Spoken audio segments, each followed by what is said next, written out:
Selamat siang teman-teman serta dosen pengampun mata kuliah Antropologi dan Budaya. Salam sejahtera bagi kita semua.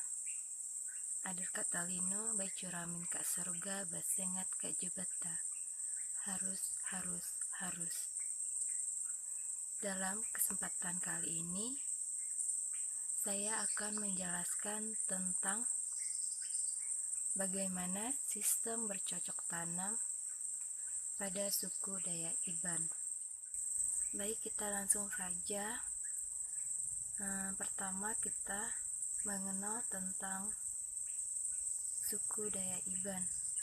Nah, suku Dayak Iban ini merupakan salah satu rumpun suku Dayak yang terdapat di Pulau Kalimantan, Sarawak, serta Brunei.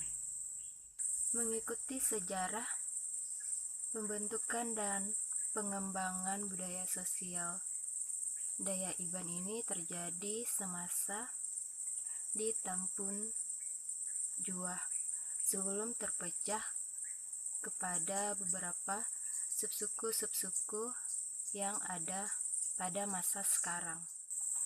Pada masa kolonial Inggris dan Belanda, pada saat itu kelompok Dayak Iban ini dikenal sebagai Dayak Laut. Kemudian kita akan membahas tentang sistem bercocok tanam pada suku Dayak Iban. Sistem bercocok tanam pada suku Dayak Iban ini ialah mereka melakukan kegiatan yang namanya berladang. Berladang bagi masyarakat Dayak Iban merupakan suatu praktik bercocok tanam dengan kearifan lokal yang berdasarkan adat istiadat dan hukumnya dengan aneka ragam benih atau bibit lokal. Berladang yang berdasarkan kearifan lokal merupakan suatu upaya untuk melestarikan keanekaragaman hayati. Di ladang, masyarakat Dayak Iban ini menanam berbagai macam benih atau bibit lokal, yaitu seperti berbagai macam jenis padi, kemudian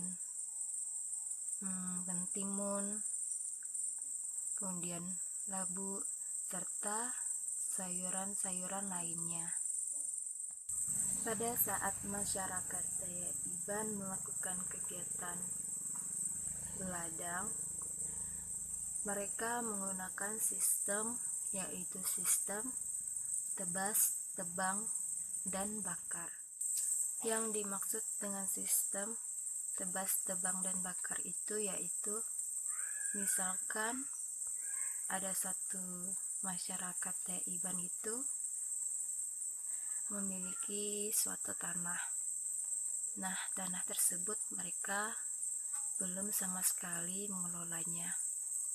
Pastinya tanah tersebut kan akan ditumbuhi oleh tanaman-tanaman liar serta pohon-pohon yang besar.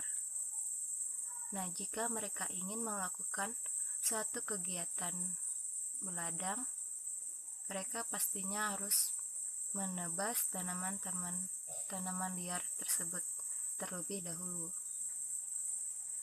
Jika sudah ditebas, pastinya akan tersisa pohon-pohon yang besar. Kemudian biasanya beberapa hari atau beberapa minggu kemudian pohon-pohon tersebut akan ditebang. Tergantung dengan kapan masyarakat tersebut bisa melakukan penebangan pohon. Setelah melakukan penebangan pohon tersebut, jika tanaman liar dan pohon-pohonan tersebut sudah layu atau mati, maka akan dibakar. Nah, kemudian maka mereka akan membersihkan pepohonan dan tanaman liar tersebut. Jika tanaman dan pepohonan tersebut tidak sepenuhnya terbakar, dan kemudian akan dilakukan penugalan atau penanaman padi. Ladang ini juga merupakan salah satu sumber penghasilan dan untuk memenuhi kehidupan sehari-harinya masyarakat Dayak Iban, tentunya dalam hal pangan. Biasanya melakukan kegiatan ladang ini juga dilakukan secara berpindah-pindah. Itu tergantung dengan seberapa banyak tanah yang dimiliki dan tanah yang ingin dikelola untuk menanam padi ataupun sayur-sayuran lainnya.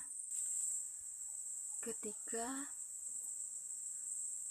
sesudah melakukan panen, baik itu padi ataupun sayur-sayurannya, biasanya lahan tersebut akan ditinggal oleh masyarakatnya.